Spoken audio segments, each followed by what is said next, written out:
아백 여러분, 우리에게 믿음을 일으키는 것은 이해와 통찰입니다. 예수님께서 논리를 사용하신 것은 변론에 이기기 위해서가 아니라 듣는 자들이 이해나 통찰을 얻게 하기 위해서였습니다. 이 이해는 안에서만, 곧 기존의 이해의 기초에서만 옵니다. 각자의 안에서 솟아난다고 할 수 있습니다. 예수님은 알고자 하는 사람들이 스스로 길을 찾아서 적절한 결론에 도달할 수 있도록 사안을 제시하십니다. 그리하여 그들 자신이 발견하게 하시는 것입니다. 상대 의지를 꺾어봐야 결국 의견은 바뀌지 않습니다. 맞습니다. 틀림없이 예수님은 그것을 아셨습니다. 그래서 그분은 의뢰, 내면의 시각을 진정으로 변화시키는 데 목표를 두셨습니다. 그래야 듣는 자들이 각자의 지성을 사용하여 의미 있게 달라질 수 있습니다. 눈이 멀 정도로 저항하지 않는 이상 그들은 유명한 유레카의 경험을 하게 됩니다. 단순히 말문이 막히거나 압도당하는 경험이 아니지요.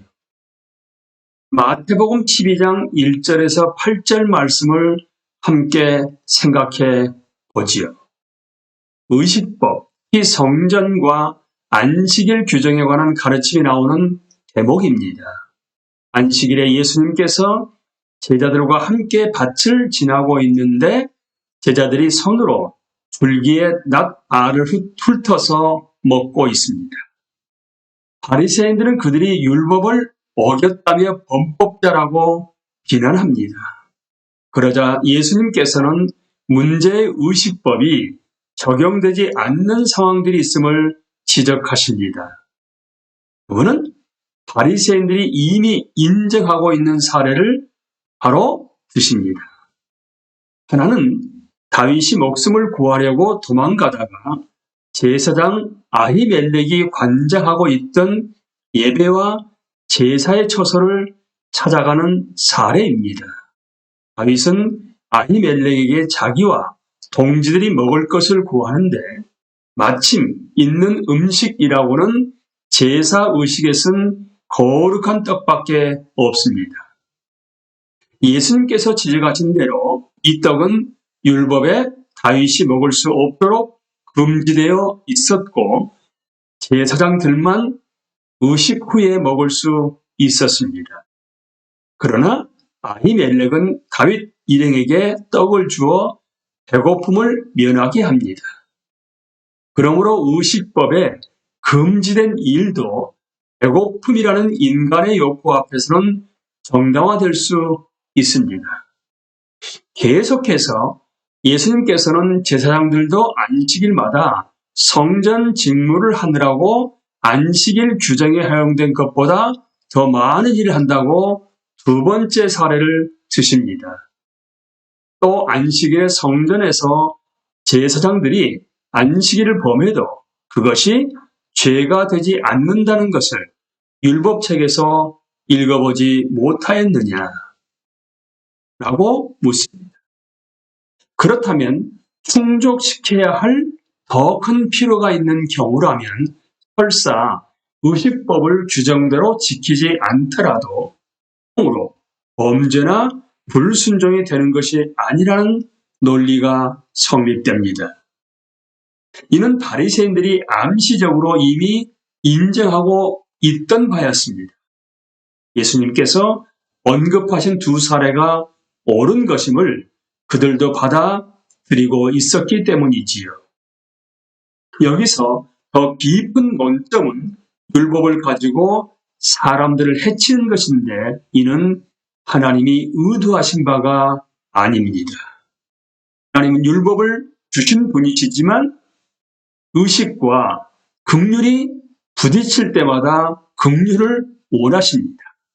하나님은 바로 그런 분이십니다. 다르게 생각한다면 하나님을 오해하여 나쁜 분으로 보는 것입니다. 그래서 예수님은 호세아 선지자의 말을 인용하시지요. 나는 자비를 원하고 제사를 원하지 않는다. 호세아 6장 6절 말씀입니다.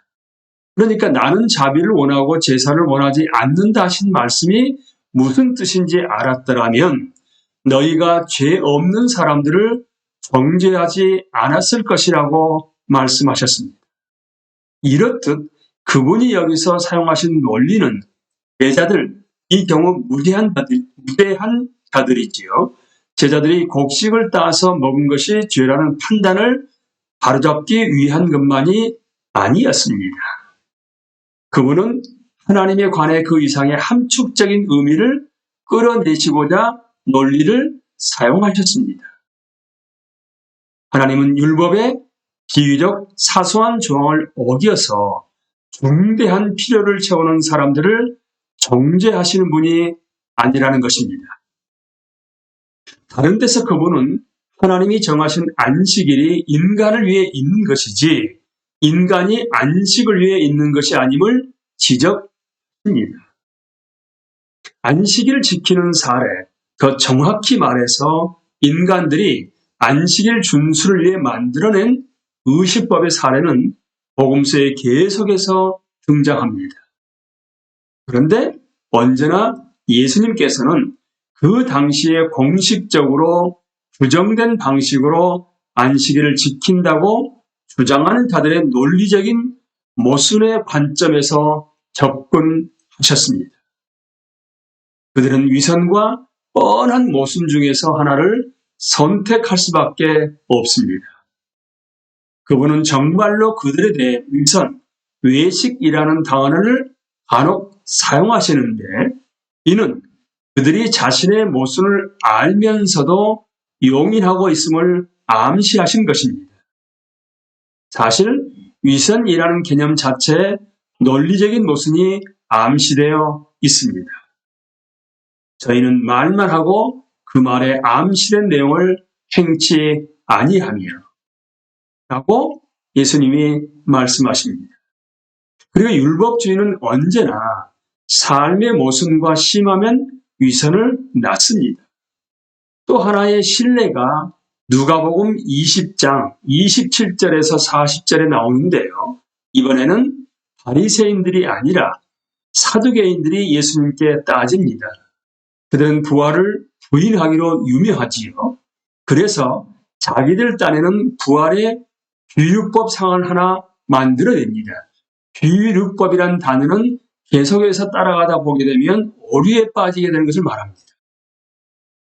누가복음 20장 28절에서 33절에 나오는 말씀은 모세의 율법에는 결혼한 남자가 자식 없이 죽으면 제일 나이 많은 동생이 과부를 아내로 취하도록 되어 있고 그 사이에서 나온 자식은 형의 유업을 잊게 되어 있습니다.